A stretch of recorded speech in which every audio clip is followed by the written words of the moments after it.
16，我也咳嗽了。姑姑，我想吃好吃的。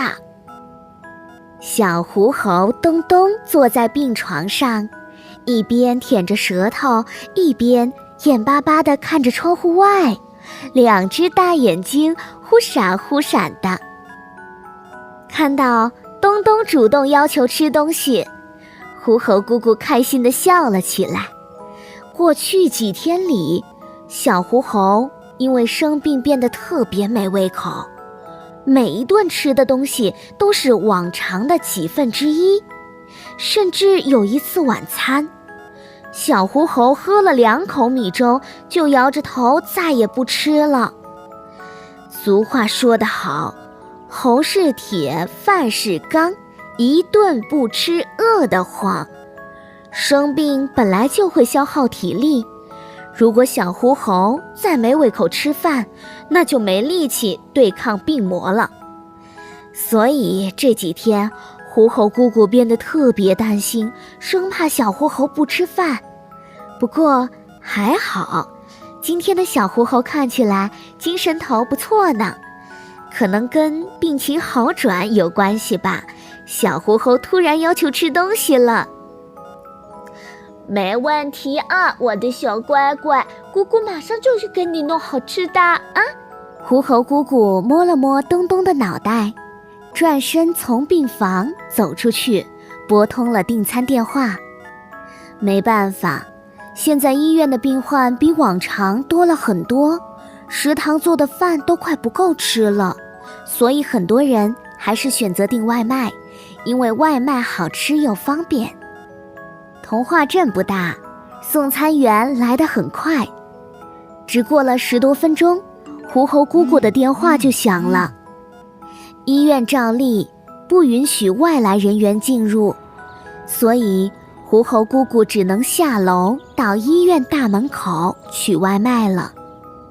这次送餐的人可不是企鹅先生，而是一个包裹得严严实实的家伙。只见他头戴面罩，全身裹着黄色的防护服，就连拎着外卖饭盒的手也戴着厚厚的手套。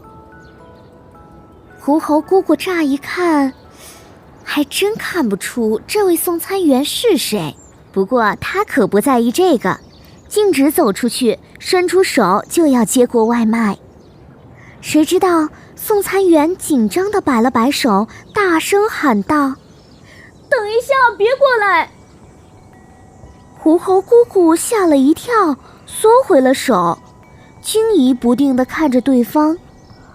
难道取外卖还有什么危险？只见那名送餐员小心翼翼从身后取出一根长长的钓鱼竿，在手里拧了2下，那根杆子就变长了。送餐员把外卖挂在杆子上，颤悠悠地送了进去。狐猴姑姑愣住了，嘿，送外卖还能这样送吗？干嘛不直接递过来呢？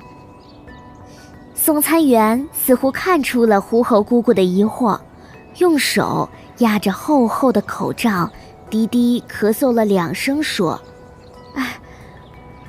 不好意思，非常时期，我们要尽量减少不必要的接触。”哦，狐猴姑姑恍然大悟，有些好笑地看着送餐员，哈哈，这也太小心了，连钓鱼竿都用上了。狐猴姑姑接过外卖，转身朝住院楼走回去。忽然一阵风吹了过来，狐猴姑姑捂着胸口，弯下腰，剧烈咳嗽起来，外卖都差点掉在了地上。糟了，自己不会是感染了新病毒吧？狐猴姑姑撕心裂肺地咳嗽着，心里忽然沉了下来。自己的身体一向都很健康，这次莫名其妙的咳嗽可能不是什么好兆头啊。恰巧这时候杨博士双手插在衣兜里，快步从楼下走过。他看到了弯腰咳嗽不止的狐猴姑姑，眉头轻轻皱了皱，径直走了过来。狐猴女士，你的身体不要紧吧？杨博士有点担心，医院里已经人满为患，虽然各项消毒措施已经做得很好，但是医院内部人群之间的感染总是难以避免的。如果小狐猴的姑姑也被病毒感染了，那谁来照顾小狐猴啊？狐猴姑姑攥着口罩，紧紧捂住嘴巴，眼神里满是担忧。杨博士，我也开始咳嗽了，会不会是感染了呀？杨博士摇了摇头，没有经过检查，他也不能轻易做出判断。狐猴姑姑眼圈红了，我都不知道是怎么回事啊！照顾小狐猴这几天，我一直按照河马医生的要求来做啊，怎么会被感染了呢？啊！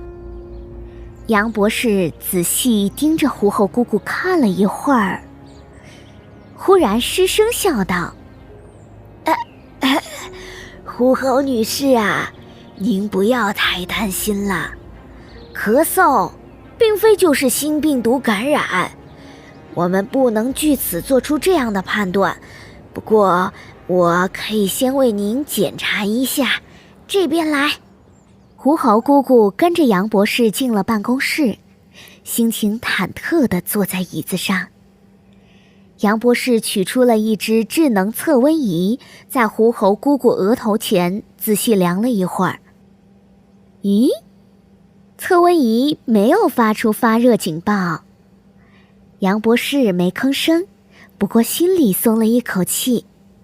他示意狐猴姑姑张大嘴巴，拿起医用手电筒仔仔细细查看了一番，这才笑着对狐猴姑姑说：“据我的初步判断，您啊是最近饮食作息不规律，上火了。”狐猴姑姑惊喜地站了起来。“啊，哈哈，原来我不是感染了新病毒啊！那太好了，我又可以照顾我亲爱的小侄子了。”杨博士严肃地摆了摆手说：“这只是我的初步判断，下午还得用诊断试验盒检测一下你的血液样本才能确定。不过呀，照顾侄子也得注意自己的身体，自己都生病了，怎么有力气去照顾亲人呢？”狐猴姑姑连连点头，她拿起外卖，急匆匆要离开。不过杨博士叫住了狐猴姑姑，从抽屉里拿出一盒药。“咽喉是身体的第一道防线，保护好嗓子对防疫也很重要。吃点清热解毒的吧，回去冲泡一杯。”“啊，喉咙痛也是感染症状的吗？这个有用吗？”狐猴姑姑翻来覆去地看了两眼，疑惑地问。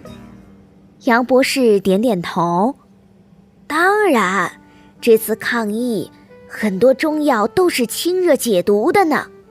中医可是咱们的国粹，为了这次疫情做了不少贡献。对了啊，还有这个是我送给小狐猴的，最近他一直吵着要吃这类糖果呢。”狐猴姑姑看了看糖果包装上好看的青橄榄，向杨博士道了谢，匆匆回到了病房。小狐猴还饿着肚子呢。小贴士：这次防疫，我们的中医发挥了很大作用，很多省份都制定了抗疫防疫的方剂和专家共识指导用药。有的患者会有咽痛和呼吸道问题，所以保护好咽喉第一道防线，对防疫抗疫很重要。小朋友们，咽喉痛也要告诉爸爸妈妈哦。